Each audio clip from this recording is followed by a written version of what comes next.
Jodi Bales, and I wanted to give you a few tips to help you help us to prepare your tax return in the most efficient manner and to update you on some of the new tax law changes that may affect you.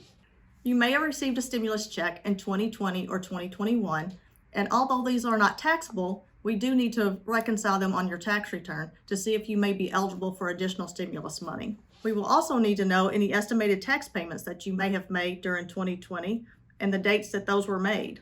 Also, please include your email addresses so that we can communicate with you when your tax return is complete and you can electronically sign your tax return. We also need to report on the tax return this year if you had any virtual currency transactions, meaning if you had any Bitcoin or cryptocurrency transactions where you were paid for goods or services or paid for goods and services during 2020. So please let us know if you had any virtual currency transactions.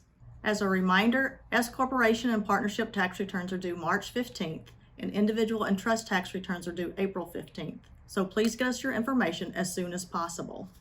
The most secure way to send us your documents electronically is through your portal. Please do not send documents through unsecure email.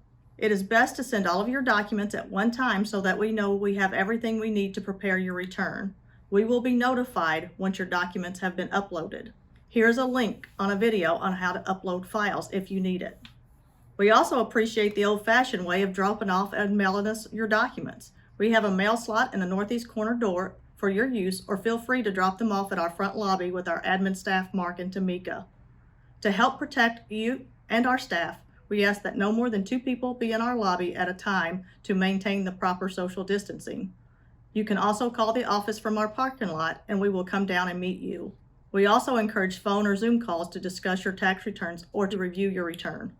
So some new tax law changes for 2020 is that you can deduct $300 of charitable donations even if you do not itemize. Be sure to include any charitable donations with your tax information. And for 2021, you can deduct up to $600 for those that are married filing joint. Also, the second round of PPP loans are available for businesses and self-employed individuals for those that qualify. A business can also qualify for the first round of PPP loans if they did not apply in 2020. The deadline for applying is March 31st. They also extended the employer retention credit through June 30th, 2021. A business can now utilize the employer retention credit if they received a PPP loan. Originally, a business could not use the employer retention credit if they received a PPP loan. And for businesses for 2021 and 2022, meals will be 100% deductible if from a restaurant. So prior to 2021, meals were 50% deductible. Starting in 2021, due to the COVID pandemic, meals will be 100% deductible. The Internal Revenue Service and the SBA continue to release guidance on the PPP and ERC program. Some of the guidance may affect your 2020 tax returns, so we may recommend filing an extension until further guidance is issued. There is also legislation pending for additional stimulus packages. The rules of the programs are complex and ever-changing. We are here to help you navigate the different COVID-19 relief programs that are available. As always, thank you for your business.